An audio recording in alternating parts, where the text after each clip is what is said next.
வணக்கம் நண்பர்களே, இது கொஸ்டின் நம்பர் 6 ஸ்டாட்டிஸ்டிக்ஸில் பார்க்குறோம். கொஸ்டின் என்ன கொடுத்துருக்காங்கன்னு பார்த்தீங்கன்னா n = 10, x bar = 12 மற்றும் summation of x square is equal to 1530 என கொடுத்துருக்கேன். மாறுபாட்டு கெழுவை கணக்கிடுங்கன்னு சொல்லி கேட்டிருக்காங்க. மாறுபாட்டு கெழு அப்படின்னு சொல்லி என்னன்னு கேட்டிங்க அப்படின்னா கோஎஃபிஷியன்ட் வேரியன்ட்னு சொல்லுவாங்க.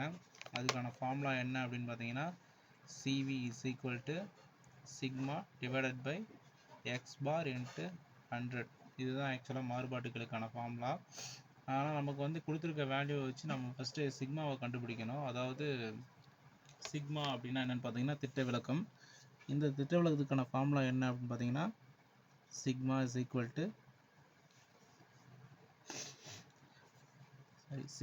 Sigma square summation of x square divided by n x bar whole to the power square.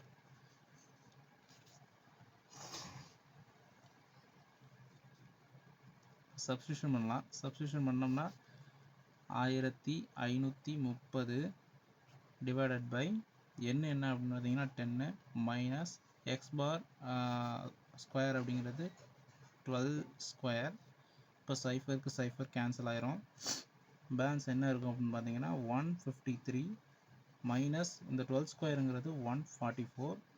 So என்ன கிடைக்கும் அப்படின்னா 9ங்கிறது கிடைக்கும். இது சிக்மா ஸ்கொயர். நமக்கு என்ன தேவை அப்படின்னா சிக்மா தான் தேவை. ஸோ ஸ்கொயர் ரூட் எடுத்தோம் அப்படின்னா 3. இப்போ நமக்கு வந்து இந்த கோஎஃபிஷியன்ட் வேரியன்ஸ் கிடைக்கணும் அப்படின்னா ஸோ அந்த ஃபார்முலாவில் சப்ஸ்டியூட் பண்ணணும். அப்படி பார்த்தோம் அப்படின்னா CV sigma divided by x bar into 100.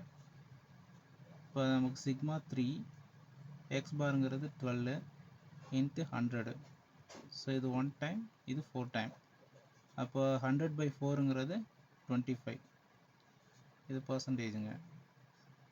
Coefficient வேரியண்ட்டுங்கிறது 25%. இது ஆப்ஷனில் டியில் இருக்குது.